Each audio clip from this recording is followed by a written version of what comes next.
That pot was watered yesterday. This morning, the plant is flat on its side, and the container right next to it is perfectly fine. So because it dries out quickly, failures can happen quickly. I had basically plants. One day I came out and it had been a really hot day and I'd been really busy. I hadn't gotten to the plants. And I had some pepper plants that were basically, they looked like they were dead. They were completely hung over and wilted. The good news is that they sprang right back up. It was just one day of water stress and they sprang right back up. So failures can happen really quickly. Had I lost one more day, I probably would have lost this plant. Containers dry out faster than any bed in the garden. And when they go in a day. Stacey lost a whole row of peppers to one hot afternoon. They came back, but one more day and they wouldn't have. Here's the thing. The reason a pot dries out so fast is the same reason it grows food weeks earlier than the ground does. It comes down to 4 things, and all 4 are things you can check on your own containers this afternoon. Stay to the end and you'll get all 4 on one screen. What goes in a 6-inch pot and what needs 12. The 2 things that kill container plants fastest, and the one check that takes 10 seconds. Screenshot it, take it out to your pots, and you'll know exactly what to fix. The cons is that this is not real soil. So you would never put real soil in a container garden. And the reason is that real soil doesn't do well in containers. It's too heavy. It basically clumps up. You really want a mixture that is lightweight, that holds moisture but also drains well and is lightweight so that the roots have lots of space to move through. Soil compacts too easily in containers, and so oftentimes you're using something that's mostly like a potting mix in a container garden is what you want to start with. And there's lots of potting mixes that also have mycorrhizae fungus in it, which will help with the root growth of the plants. And you can also find some with seaweed compost in it in some cases, which will help with fertilization. So you can find some really cool potting mixes on the market these days, which are not completely sterile. They do have some nutrients in them as well. So that's something I would recommend. And you want to make sure that your potting mix is hydrophilic. This might be a new word for people. So if you look at the word, hydro means water, philic means loving. So when you go to plant your plants into containers, what you want to do first, potting mix can be very dry.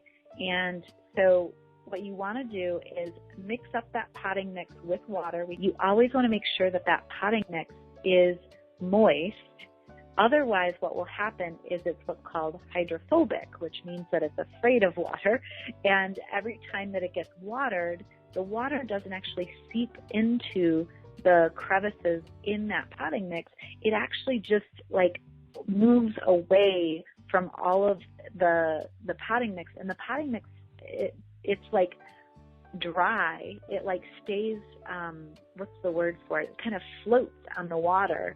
And the water just evaporates, and so you don't want that scenario. So you want to make sure that you add water to your potting mix. Make sure it's moist. You don't want it wet. You don't want it to the point where when you squeeze it, water comes out. But you want it nice and moist. Your potting mix that you add, you want to make sure it's hydrophilic, right? That it's basically moist before you add the water. And the reason for that is that if you were to add water and the potting mix was totally dry, basically it will take forever for that wicking action to happen, and you may potentially oversoak the whole thing, especially if that drain tube isn't there. You'll keep adding water and adding water and adding water, and all of a sudden the whole thing will just collapse essentially. So you want to make sure that that potting mix is able to accept that water, which means that it's already moist. It's like a sponge. A dry sponge, right, takes a while. Water will run off the top of it before it soaks in. You have to really squeeze the sponge and get the water in there. And then once the water is in there, then it will soak up even more water. So it's similar to that idea with the potting mix and this idea of hydrophilic. So basically container crops, some of the container crops that I find to be really easy to grow. and I'm saying a 6-inch container and a 12-inch container, but you could grow these things in larger containers as well. And so a 6-inch container, you can grow soft greens. And when I say soft greens, I mean things like lettuce greens, like arugula and lettuce mixes, endive, radicchio. Those are all soft greens. So anything like that can be grown in a 6-inch container. And if you think about it, it makes sense because anything that would take up 6 inches of your garden space could fit in a 6-inch container, right? And so you could do braising greens as well. So I sometimes do a mix of kale and some other mustard greens, and I'll cut them small like lettuce, and I'll call it a braising mix because I will tend to cook it typically or wilt it. I don't usually eat it raw, so that's why it's called braising greens. And so I'll show you those in a minute. And if you want to grow a larger mustard plant, like a larger kale or something like that, you really should up the container size. But if you're growing it as a baby plant that you're going to cut and let it come back again and keep cutting it as a small baby plant, 6 inches is plenty for those greens. And I'll show you what they look like in a minute in case you're unclear what I mean. Bunching onions work awesome in small containers. They have very small roots, and usually bunching onions you plant 3 inches apart, so you can get quite a few in a 6-inch container. Herbs, of course, and I would include celery in that herb category because when you grow celery in a container, you're probably not going to get this giant, huge thing of celery. You're probably going to get something that's very aromatic and very delicious, more like an herb that you can use sparingly versus celery, which you would cut up and put in large quantities into soups. And then nasturtium is another fabulous container variety because you get a lot of great salad greens from it. It's a very spicy flower. If you're not familiar with it, I'll show you a picture in a moment. And it kind of hangs out of the planter, and so you can grow lots of other things with it. 12-inch containers, kale and collards. You can get full size kale and collards. Peppers, hot or sweet, and I recommend if you're going to do peppers, I grow lots of hot peppers in containers. Man, are they easy to grow. And if I'm going to do sweet, I would tend towards a smaller pepper, like a Jimmy Nardello, which is a very, very sweet, amazing sweet pepper. And another one, I would maybe grow a Marconi pepper, which is an Italian sweet pepper, in a container, but I might not grow anything bigger like a typical bell pepper. It'll just be easier to get more peppers if you have smaller peppers growing off the plant. Same thing with tomatoes. You can grow in a 12-inch container, you can grow tomatoes, but I would recommend determinate varieties that are not vining, and so you don't have to worry about all that weight, and you know that the plant is only going to grow to a specific size. And I would recommend cherry tomatoes because they aren't very heavy, and so it's less stress on the plant to hold up those tomatoes. And then I've grown eggplant in containers. I recommend the Asian varieties. They're smaller and they're more abundant. You'll get lots more quantity. They might all be smaller, but you'll get a lot more of them. And in containers, I feel like this makes a lot of sense. Feel free to try some of the other larger varieties. They will work. You just won't get as much out of them, is my sense. So you want to be thinking about small veggies, harvested quickly, multiple harvests, and special varieties when you're thinking about containers. Whenever you water containers, excess water comes out the bottom, and you're actually conserving some water by stacking them because you don't get as much water runoff. And it is important when you have containers to have some water drainage. So if you don't have any place for the water to go, if there's overflow, then you can run the risk of becoming too moist, getting mildew, getting mold, if you are overwatering. So if you don't have any drainage, you want to just be very conscious of how much water they're getting, and especially if there's a big rainstorm. So that lemon balm plant on the far left is actually in a tin. It's an interesting container. It's kind of like a metal container. It doesn't have any drainage in it, so I had to be really cautious throughout the season to make sure that I didn't overwater that or that didn't get too moist. I barely ever watered that plant.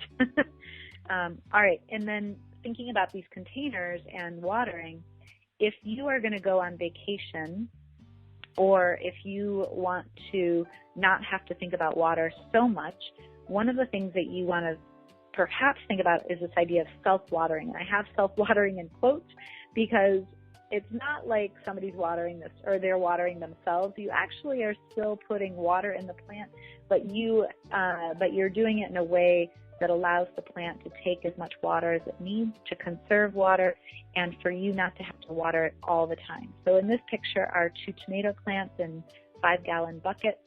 And this is a really simple system. They basically took wine bottles and filled them with water and stuck them upside down into the bucket. And what happens is that, this is really cool, when the soil is moist enough and it can't take up any more water, that will exert pressure onto the bottle of water, and the water will no longer be able to flow out into that soil. But as that potting mix starts to dry out, that water will start to seep in because the pressure will change, essentially. So here's what this all comes down to. A pot dries out fast for the same reason it grows food early. It heats up quickly. Work with that instead of against it, and containers will outproduce your beds for months. Do's. 1. Potting mix. Never garden soil. 2. Wet the mix before you plant. 3. 6 inches greens and herbs. 12 inches kale, peppers, cherry tomatoes. 4. Check for drainage. Don'ts: garden soil in a container, planting into mix straight from a dry bag, a full-size bell pepper or a vining tomato in a 12-inch pot. Reusing old pots, wash them. 1 part bleach, 10 parts water.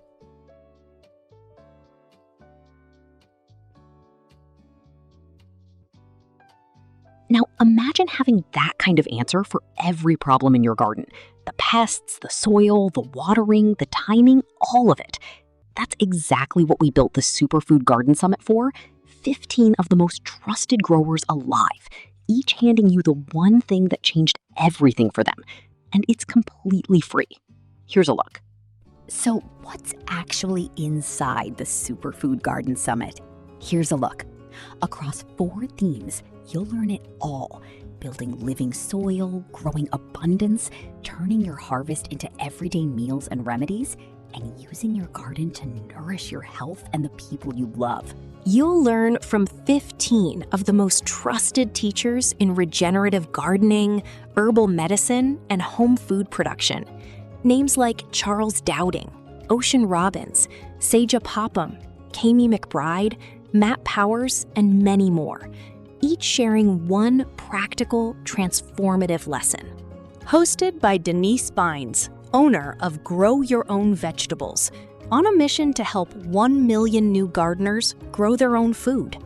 And you can watch all of it free together in your own 48-hour window.